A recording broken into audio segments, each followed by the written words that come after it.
Hello and welcome everybody to another edition of the Saturdays for the Byzantines podcast. My name is Professor Wren. I am your host. No video component today. Not that I'm totally abandoning the video aspect to the podcast, but it really has more to do with I'm not thrilled with the video or lighting quality at the moment, and so the more I look at it, the more I'm like, I need to get better lighting and probably get a better webcam. But at the moment I don't really have a good setup to mount a new webcam, and so for the time being, I mean, we'll probably resume video podcasts fairly shortly. Like I said, when I'm traveling, I will not be doing the video element just because I don't know where I don't know where I'll be recording when I'm traveling. So for now, we'll just do the audio, which is fine because, you know, it's not like you're missing a lot by not seeing my face. But today, one of our midweek episodes, I wanted to talk a little bit about this interesting bit at the beginning of Procopius's The Wars. And again, my copy of this book is The Wars of Justinian by Procopius, which is translated by H.B. Dewing and then revised and modernized by Anthony Caldelis. This is a Hackett classic. I've showed it on the show before. I have really been enjoying this book for the purposes of this show, and it's really it's a good book in general if you're interested in late antiquity. It's the seminal work in late antiquity in terms of primary accounts of history. Now, what's interesting is that after Procopius kind of introduces himself, instead of going and talking about the wars, he starts talking about archers, which is really interesting. And by the way, I should mention that the YouTube channel Kings and Generals did a really good breakdown of this. They do excellent, graphics and animations, and so if you want to go watch their analysis of this, it's quite good, really. But yeah, so Procopius starts out talking about archers, and he's essentially what he's talking about here is how the Byzantine army at this point in time has been updating, as we said, we talked about before, when the armies moved away from the old kind of legionary idea and more into the, as I described it, the comitatenses kind of style, where you have smaller armies, more versatile soldiers who can serve as archers, spearmen, heavy sword infantry, but as well you also have this with cavalry. Excuse me. But you're also going to have this with cavalry. So you're going to have cavalry, which is skilled in archery, but also skilled, it can be used as shock cavalry. And they can also be used as more of a heavy melee cavalry. This is important. The versatility is really important because with only being able to pull troops from half the empire, sometimes, though not all the time, you're going to be in situations where you don't have as many men to potentially recruit from. And so if you can have less soldiers do more jobs, that's better, because you're not relying. And as well, the smaller an army is, the faster it can move. And the faster it can move, the better you can respond to raiding parties that are coming into the empire, which after the age of migration, ending really during the mid 5th century, especially the Eastern Romans are dealing with a lot of raiding parties that'll be coming in from, sometimes barbarians as well, but also a lot of times the Persians. And another thing, another thing about fighting the Persians that's important in terms of cavalry is that, Persians have a much more cavalry-based army than a lot of the barbarians you're facing more west. So having skillful cavalry, mobile cavalry, not just heavy, shock cavalry, this is important for counteracting the Persian forces you're going to be fighting against. But I want to take a moment here to read a little bit out of out of Procopius here. Now, this is, as I said, this is as you open, I mean, for me, as I open the book. So this is Procopius, book 1, chapter 1, verse 8 is where I'm picking up here. There are those, for example, who call the soldiers of the present day archers, while to those of the most ancient times they wish to attribute such lofty terms as hand-to-hand warriors or shieldmen, and other names of that sort. And they think that the valor of those times has scarcely survived to the present, an opinion that is both careless and far removed from actual experience of these matters. So what he's talking about here is at the time there was a group of people in the elite military class, I guess you could say, who really looked down on archery. And this is actually a very, this goes back a long time, this idea, kind of a disdain for archery in ancient warfare. This goes back to the Spartans, really. The Spartans despised archery because they considered it not manly to kill your opponent from afar. They believed that the manly thing to do was to kill your opponent up close and personal, and that archery was kind of for wimps, basically.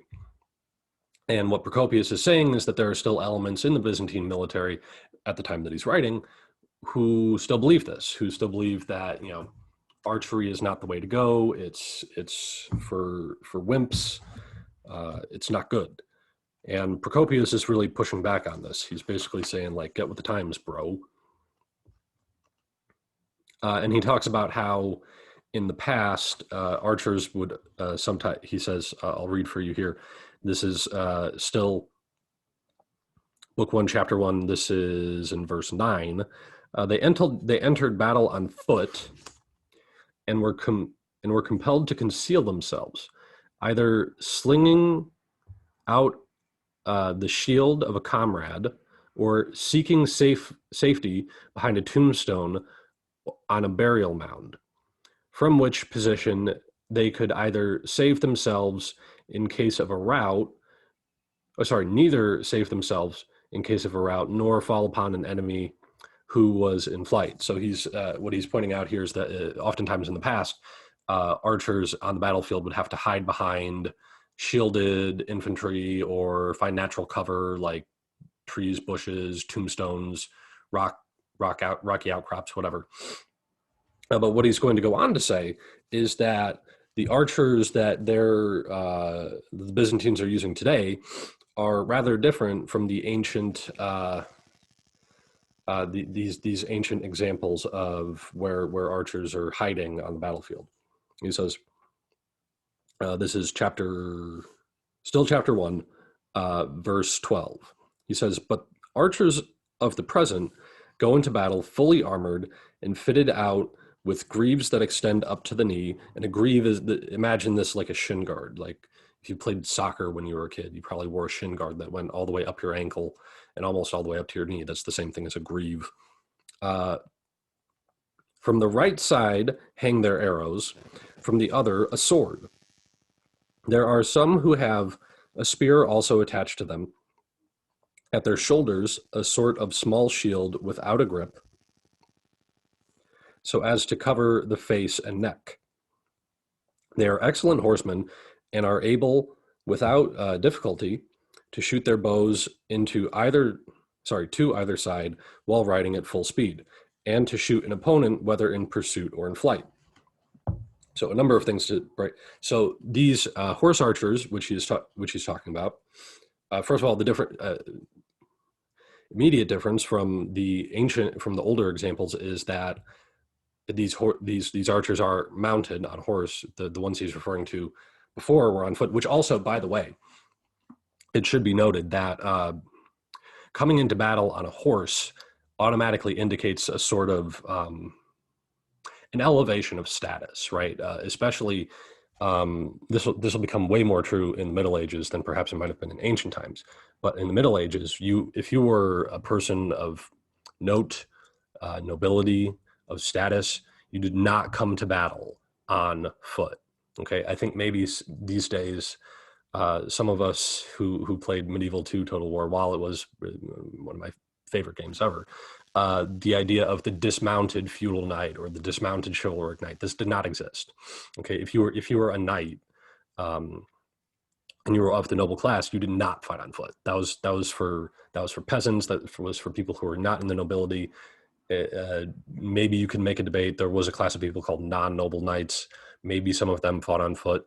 But really, if you're a member of the noble class, if you are a knight, uh, if you're the retainer of the king or a count or a duke or whatever, you are not fighting on foot. That's considered beneath you.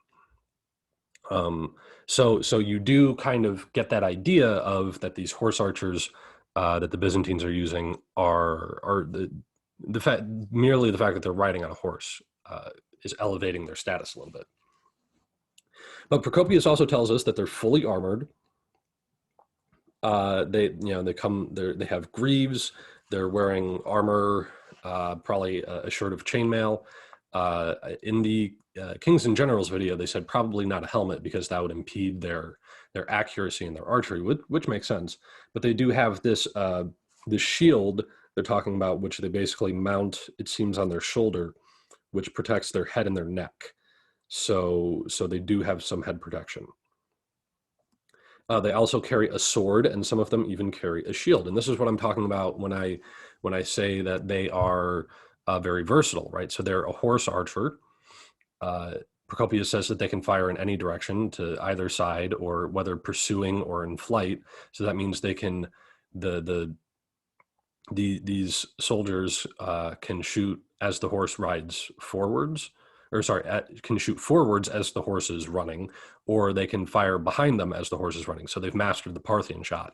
This is also partly because a lot of these new horse archers are going to come from barbarian backgrounds where this type of archery and this type of horse riding is practiced more. And it's also going to be the barbarian auxiliaries in the army are going to start teaching Romans how to fire backwards while riding a horse. Also worth noting, this is also brought up in the Kings and Generals video, the horse would not be armored. So this is not like a cataphractoi unit where it's a fully armored soldier on the horse and a fully armored horse. This, I mean, kind of obviously is done so that the horse is not slowed down. Horse archers need to be a little faster. And so it gives these units more mobility. But at the same time, as we say, they're fighting with a shield and a shield, a sword, and sometimes a spear. So they can be used as melee cavalry. They can be used as shock cavalry. So these guys have a lot of different purposes on the battlefield. And then another interesting thing that Procopius says is that neither shields nor breastplates can withstand this force. He's talking about their arrows here. I'll go back a bit. This is verse 15, still chapter 1, book 1. Thereby charging the arrows with such an impetus as to kill whoever stands in its way, neither shield nor breastplate can withstand its force. So he's saying here that the arrows from the bows that they're using can penetrate shields and armor, which, as I've mentioned before on this show, if you go back, way back, the Barbarian Invasion precursor video, I spent a decent amount of time talking about the bows that the Huns used and how they were longer recurve bows than, or composite bow. I guess these days there's a difference between these two. When I learned it, at least, it was kind of like the words were interchangeable, but I think the actual proper term these days is compound bow. But the hunting compound bows, they were made longer, something like 130 centimeters, as opposed to a previous step horse archer people would have their bows at about 80 centimeters, and the 130 centimeter bow could generate a lot more force behind it, and so it could penetrate thicker armors. And you can find videos online of people shooting it into chainmail. It actually can penetrate it, and it doesn't need to penetrate too deep for it to be an effective shot, right? You really only need to penetrate about an inch through the flesh, especially if you hit in the belly. I mean, then you've punctured, you know, something in your gastrointestinal tract. If you get between ribs, you've punctured a lung, and then you're basically done.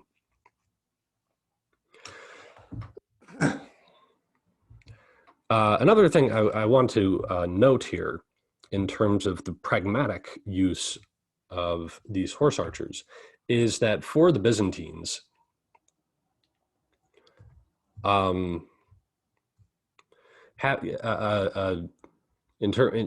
I mentioned before about recruitment, a lot of times you don't have as many soldiers in your recruitment pool, so to speak, as you would like. And so focusing on archery is actually a way to help you out in this regards, because if your soldiers can kill the opponent without getting close to them, without putting themselves in harm's way, this is actually good, because you're going to lose less soldiers, right? This was some to kind of use a more modern American example. During the Revolutionary War, Europeans, the British and the French, could not understand why George Washington and the other American generals put such great focus on artillery. And the reason that George Washington put a lot of focus on using artillery is because, obviously, if I can kill the enemy hundreds of yards away with my cannon, and my soldiers don't have to get anywhere near them, right, I'm doing a lot of damage to the enemy without taking any damage myself. And especially for George Washington at the time, the Americans had a lot of both teenagers and old men fighting for them, essentially. So you do need you need to make sure that you're not losing any more men than you absolutely have to. And I think the Byzantines are in a similar situation as well. Let's see. Looking at my notes here, is there anything I haven't talked about yet? Oh, the name. So the name, I thought it'd be interesting to kind of examine the name of this. So oftentimes you'll see these horse archers referred to as hippotoxetai. Now, toxetai was an old Greek word for archer. And so hippotoxetai, right? The word hippo means horse in Greek, as in hippopotamus means, I think, essentially water horse. The hippodrome was where chariot races were held, right? So hippo means horse, toxetai means Greek. So these were, Greek archers. And so they came up with this word hippotoxetai to essentially mean like horse archers or Greek horse archers or what have you. So that is really it. I find this topic really quite interesting because it's very different from what we typically think of when we think of the Roman army. We think of, Caesar's legions and heavy infantry. But it's interesting that as time goes on, the Byzantines really adjust to their own situation, their own limitations of their empire, and soldiers they can recruit, and the types of military situations they're in, fighting off raiding parties as opposed to launching large invasions of enemy nations, and then adapting to the tactics of the people they're fighting. Again, in fighting the Persians, and as well as time goes on, as they increasingly are going to be fighting Arab Muslims, cavalry is the name of the game. It's very important. That's a specialty of both the Persians and later the Arabs. And so the Romans are going to have to find a way to counteract that as well. So thank you for watching this video. If you found this video, please make sure to give it a like, subscribe to the channel if you are new. and hit the notification bell so you never miss another episode.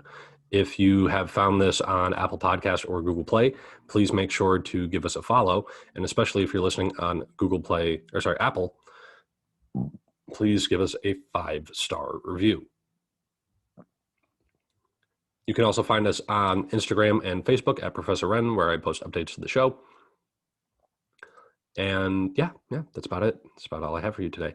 So like I said, this will be the only midweek video this week. I'll still have a main lecture for this weekend. There will be no video component until I get back from this spring break that we have here at the school where I work.